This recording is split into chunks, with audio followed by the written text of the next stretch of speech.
Assalamu alaikum. Welcome back to my YouTube channel. Today our topic is how the metanephric kidney works.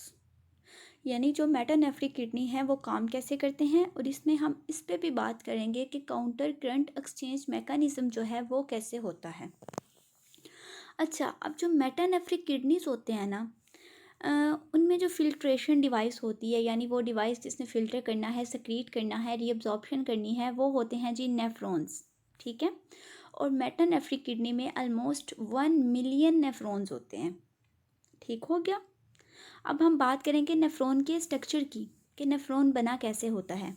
सबसे पहले nephron में क्या होता है कि एक बोमायंस कैप्सूल होता है जो कि कप शेप स्वेलिंग है। ठीक है। और ये होती है कॉर्टिकल रीजन में। आपको पता है ना, किडनी के 2 रीजन होते हैं, कॉर्टेक्स होता है और इनर रीजन जो है वो मिडोला होता है। तो बोमेंस कैप्सूल कौन से रीजन में है? कॉर्टिकल रीजन में है। अच्छा, अब क्या होता है, एफिरेंट एट्रियूल्स जो है ना वो एंटर होती हैं बोमेंस कैप्सूल में, और वहाँ पे डिवाइड हो जाती हैं कैपिलरीज में। अब जो नेटवर्क होता है कैपिलरीज का बोमेंस कैप्सूल के अंदर, यानी जो कप शेप स्वेलिंग है उसके अंदर जो कैपिलरीज चली जाती हैं उसको हम क्या कहते हैं? ग्लोमेरुलस। ठीक है। अब जो वॉल्स होती है ना ग्लोमेरुलस की, उनमें पोर्स होते हैं छोटे छोटे। उन पोर्स को हम क्या कहते हैं? फिल्ट्रेशन स्लिट्स कहते हैं। अच्छा, ये पोर्स ना इतने साइज़ के होते हैं कि जो ब्लड से वेस्ट है ना वो आ जाए किडनी में, लेकिन जो यूज़फुल कंपाउंड्स हैं जैसे कार्बोहाइड्रेट्स हैं, प्रोटीन्स हैं, लार्जर मालिक्यूल्स, वो ना जा सकें। ठीक है। अच्छा, ब्लड प्रेशर जो है ना वो फोर्स करता है फ्लूइड को थ्रू दीज फिल्ट्रेशन स्लिट्स, यानी ब्लड जो है ना, ब्लड प्रेशर जो है वो फोर्स लगाएगा कि जितना भी वेस्ट मटेरियल है वो इन स्लिट्स के थ्रू, इन पोरस वॉल्स के थ्रू, ग्लोमेरुलस जो कि कप शेप स्वेलिंग है वहाँ पे, जो नेटवर्क ऑफ कैपिलरीज है present in the cup shape swelling, वहाँ पे चला जाए। ठीक है। अभी हम ज़रा इनका स्ट्रक्चर देख लेते हैं, बोमेंस कैप्सूल का और ग्लोमेरुलस का। यहाँ पे देखें, ये जो है ना बेसिकली यहाँ पे कप शेप स्वेलिंग है। ठीक है, जिसे हम क्या कहते हैं? बोमेंस कैप्सूल। इसके अंदर नेटवर्क ऑफ कैपिलरीज आपको नज़र आ रहा होगा रेड कलर का, जिसे हमने क्या नाम दिया? ग्लोमेरुलस। अब ये देखें, एफिरेंट आर्ट्रियोल जो है वो एंटर हो रही हैं। ठीक है, यहाँ पे एंटर हो रही हैं और वो क्या बना रही हैं? नेटवर्क ऑफ कैपिलरीज, जिन्हें हम क्या कहते हैं? ग्लोमेरुलस कहते हैं। अभी हम नेक्स्ट लेक्चर देखेंगे, फिर हम इसको ना सारे को डिस्कस करते हैं। अच्छा, अब ये जो ग्लोमेरुलर फिल्ट्रेट है इसमें क्या क्या होता है, यानी ग्लोमेरुलस में जो ब्लड ने चीज़ें भेजी हैं वो कौन कौन सी हैं? उसमें नाइट्रोजनस वेस्ट आ जाते हैं, और यूज़फुल केमिकल जैसे ग्लूकोज वगैरह हैं वो सारे भी आ जाते हैं, जिनको बाद में हम रीअब्जॉर्ब कर लेते हैं। अच्छा, लार्ज मालिक्यूल्स मैंने आपको पहले बताया कि वो फिल्ट्रेट में से नहीं पास हो सकते, क्योंकि जो फिल्ट्रेशन स्लिट्स हैं वो स्मॉल हैं, वो सिर्फ वेस्ट पार्टिकल्स को गुजरने देती हैं या फिर स्मॉल मालिक्यूल्स को। अच्छा, अब क्या होता है, ग्लोमेरुलस नेटवर्क ऑफ कैपिलरीज है ना, वहाँ से वो कैपिलरीज ज्वाइन होकर क्या बना देती हैं? इफिरेंट आर्ट्रियोल्स। ठीक है। इफिरेंट आर्ट्रियोल्स फर्दर क्या करती हैं? वो डिवाइड होकर बना देती हैं पेरीट्यूबुलर कैपिलरीज। और पेरीट्यूबुलर कैपिलरीज जो हैं वो जो ट्यूबुलर पोर्शन है निफ्रॉन का, उसके गिर्द ऐसे गुच्छा सा बना लेती हैं। अब हम जरा इसका स्ट्रक्चर देख लेते हैं। यहाँ पे देखें, सबसे पहले हमारे पास क्या था? कप शेप स्वेलिंग थी, जिसे हमने क्या कहा? ये आपको नज़र आ रही है ऑरेंज कलर में। ठीक है, जिसे हमने बोमेंस कैप्सूल कहा। इसके अंदर जो है वो रेड कलर की कैपिलरीज आपको नज़र आ रही हैं, जिन्हें हमने ग्लोमेरुलस कहा। अब यहाँ से कैपिलरीज ज्वाइन होकर इफिरेंट आर्ट्रियोल्स बना रही हैं, और फर्दर वो किस में डिवाइड हो रही हैं? इफिरेंट आर्ट्रियोल्स, उन्होंने डिवाइड होना है पेरीट्यूबुलर कैपिलरीज में। ये आपको नज़र आ रही हैं ब्लू कलर की पेरीट्यूबुलर कैपिलरीज। ठीक है, जो कि ट्यूबुलर पोर्शन नेफ्रॉन का, ये जो ट्यूब्स लाइक स्ट्रक्चर है नेफ्रॉन के, उनके गिर्द उनने गुच्छा बना लिया है। ठीक है। उसके बाद जो नेक्स्ट पार्ट है नेफ्रॉन का, वो है हमारे पास प्रॉक्सिमल कॉन्वोलेटेड ट्यूब्यूल। यहाँ पे देखें, यहाँ पे आपको नज़र आएगी प्रॉक्सिमल कॉन्वोलेटेड ट्यूब्यूल। ये पोर्शन आपको ये निशानदेही की हुई है। ठीक है, प्रॉक्सिमल कॉन्वोलेटेड ट्यूब्यूल के बाद ये वाला पोर्शन जो है ये है डिस्टल कॉन्वोलेटेड ट्यूब्यूल। ठीक है, दरमियान में इन दोनों के आ जाता है लूप ऑफ हेनले, या जिसे हम क्या कहते हैं कि ना लूप ऑफ नेफ्रॉन। ठीक हो गया। उसके बाद डिस्टल कॉन्वोलेटेड ट्यूब के बाद हमारे पास आ जाती है कलेक्टिंग डक्ट, यानी नेफ्रॉन के कितने पार्ट्स हैं? सबसे पहले बोमेंस कैप्सूल है, उसमें क्या होता है? ग्लोमेरुलस होता है जो कि नेटवर्क ऑफ कैपिलरीज है। ठीक है। उसके बाद नेक्स्ट क्या है? प्रॉक्सिमल कॉन्वोलेटेड ट्यूब्यूल है, फिर लूप ऑफ हेनले है, उसके बाद डिस्टल कॉन्वोलेटेड ट्यूब्यूल है, और फिर कलेक्टिंग डक्ट है। ठीक हो गया। अच्छा, अब रीअब्जॉर्प्शन किस मैकेनिज्म से होती है?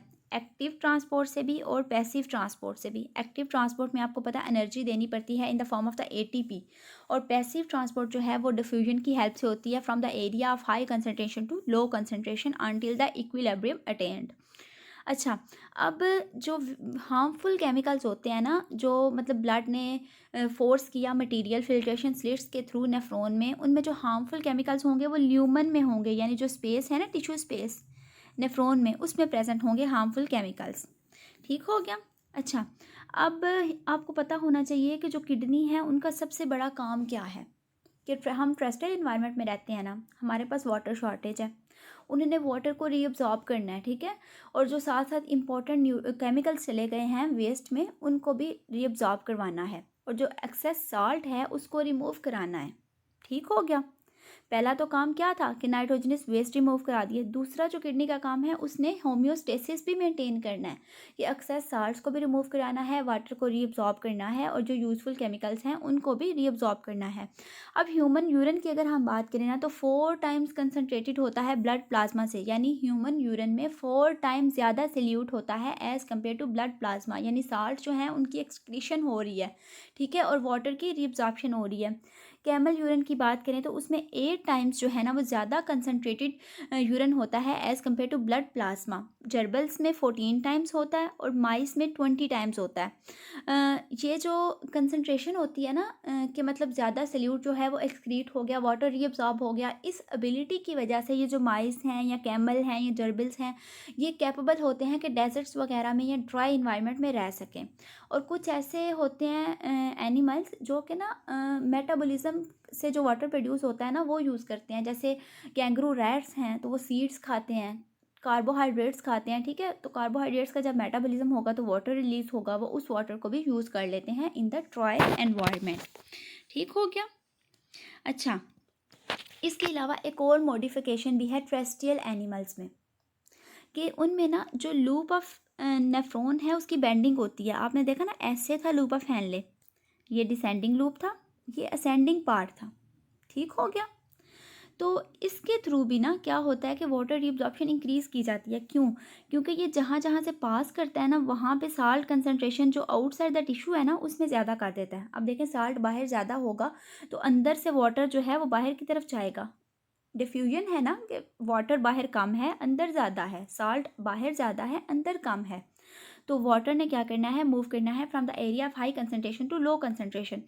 सो यहाँ से वाटर बाहर से अंदर से बाहर की तरफ जाएगा, जिससे वाटर रीअब्जॉर्प्शन जो है वो इंक्रीज़ होती है। सो बेंडिंग ऑफ लूप जो है वो इस मामले में टेरेस्ट्रियल एनिमल्स में बहुत इंपॉर्टेंस रखती है।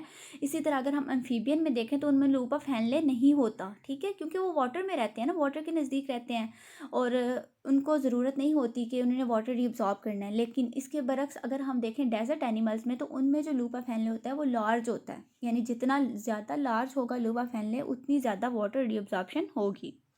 अच्छा, उसके बाद नेक्स्ट हमारा जो टॉपिक है वो है काउंटर करंट एक्सचेंज मैकेनिज्म। अब हमने ये पढ़ लिया कि लूप ऑफ नेफ्रॉन जो है वो अब्जॉर्प्शन को इंक्रीज़ करता है, वाटर रीअब्जॉर्प्शन को, ठीक है। काउंटर करंट एक्सचेंज मैकेनिज्म क्या होता है कि आप कह लें कि अपोजिट डायरेक्शन में मूव कर रहे हैं। जैसे हमने फिशेस वगैरह में पढ़ा होता है कि ब्लड और एयर जो वाटर हैं वो अपोजिट डायरेक्शन में मूव करते हैं और डिफ्यूजन हो जाती है। यहाँ पे ब्लड है, ठीक है, वेस्ट वगैरह है, ठीक है, और वाटर है, तो यहाँ पे काउंटर करंट एक्सचेंज मैकेनिज्म जो है वो डेवलप हो जाता है, जिसकी हेल्प से वाटर रीअब्जॉर्प्शन जो है वो हो जाती है। अच्छा, अब हम ज़रा बात करेंगे नेफ्रॉन के पार्ट्स में कि कौन कौन से पार्ट में कितनी कितनी एब्जॉर्प्शन होती है। सबसे पहले हम बात करेंगे प्रॉक्सिमल कॉन्वोलेटेड ट्यूब्यूल्स की। वहाँ पे साल्ट और वाटर की रीअब्जॉर्प्शन होती है और फिल्ट्रेट का वॉल्यूम 25% कम हो जाता है, ठीक है। फॉर एग्जांपल ये देखें ना, प्रॉक्सिमल कॉन्वोलेटेड ट्यूब्यूल है, इसके नीचे है लूप ऑफ हेनले। अब हम बात करेंगे डिसेंडिंग लूप ऑफ हेनले की। यहाँ पे क्या होगा, वाटर रीअब्जॉर्प्शन होगी, क्योंकि बाहर क्या है कि सल्यूट ज़्यादा है, तो यहाँ से वाटर जो है वो ओस्मोसिस के थ्रू बाहर की तरफ आएगा। ठीक हो गया। उसके बाद हम बात करेंगे असेंडिंग लिम्ब में। ये वाला जो है ये असेंडिंग लिम्ब है। अब यहाँ पे क्या होता है, यहाँ पे जो सोडियम आयंस होती है ना, वो एक्टिवली ट्रांसपोर्ट किए जाते हैं आउटसाइड, ताकि बाहर जो साल्ट कंसनट्रेशन है वो हाई रहे। बाहर साल्ट कंसनट्रेशन हाई होगी तो वाटर रीअब्जॉर्प्शन जो है वो ज़्यादा होगी, क्योंकि बाहर वाटर कम हो जाएगा ना। अच्छा, सोडियम आयंस एक्टिवली ट्रांसपोर्ट किए जाते हैं और क्लोराइड आयंस जो है उनको पैसिवली फॉलो करते हैं, यानी सोडियम आयंस को पंप करने के लिए हम सोडियम पोटेशियम पंप जो है उसको यूज़ करते हैं, सोडियम पंप को, ठीक है। तो वो जो है सोडियम जो है उनको बाहर की तरफ पंप कर देता है, और क्लोराइड आयन उनको फॉलो करते हैं पैसिवली, लेकिन यहाँ से वाटर नहीं गुजर सकता। ठीक हो गया।